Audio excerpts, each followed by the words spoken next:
So you're a smoker and you want to quit. We're about to look at that journey in a completely different way.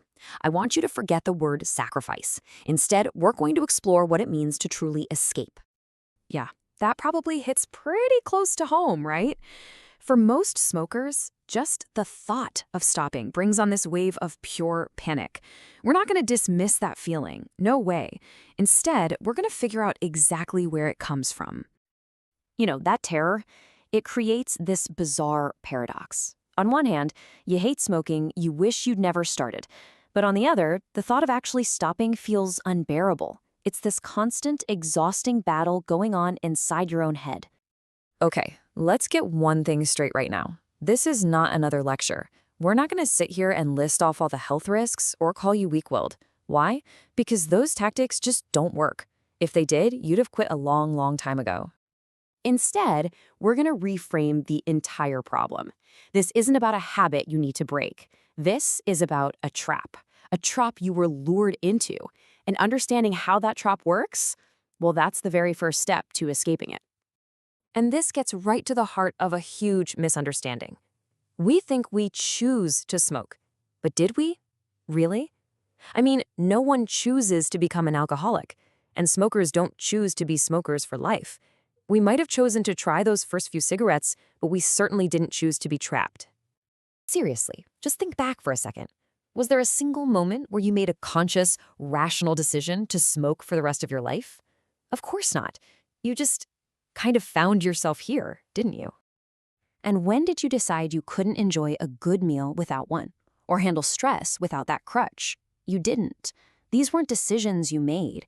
They were just signs that the trap was tightening its grip around you. So here it is, the nicotine trap.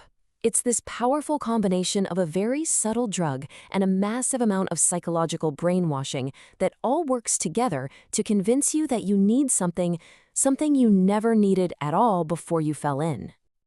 So if it's a trap, what's the real obstacle? Why is it so hard to just walk out? Well, the answer is probably not what you think. It's not the nicotine itself, not really. It's this, fear. That deep, gripping fear of what your life will be like without cigarettes. That's the real lock on the cage.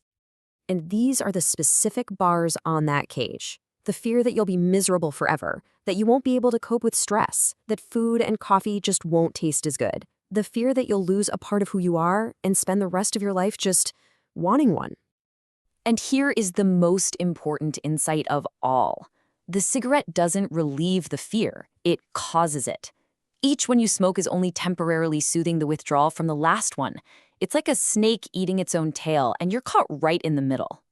But once you understand that the fear is just an illusion created by the trap, you can approach escaping in a completely new way. It's not about fighting anymore. It's about seeing the trap for exactly what it is. This really highlights the two paths, doesn't it? On one side, you have the good old willpower method. Misery, deprivation, feeling like you're making this huge sacrifice. But on the other side is a total reframe. It's easy and enjoyable because you're not giving anything up, you're escaping. Think about this magic button for a second. If it existed, every single smoker would press it in a heartbeat. And that's the goal here. Not to become an ex-smoker who's bravely resisting temptation forever, but to simply become a non-smoker again. Just like you were before you ever lit that first one. Now, even after hearing all this, you might feel that same panic we talked about at the beginning, that little voice saying, wait, if I really try this, I'll have to stop. Let's address that thought head on. You see, this is the trap's final layer of defense. It's a classic chicken and egg problem. The very fear that this method is designed to eliminate is what prevents people from even trying it in the first place. It's a clever, self-perpetuating cycle. But here's the key. You can explore these ideas, you can understand this entire method, all while you continue to smoke.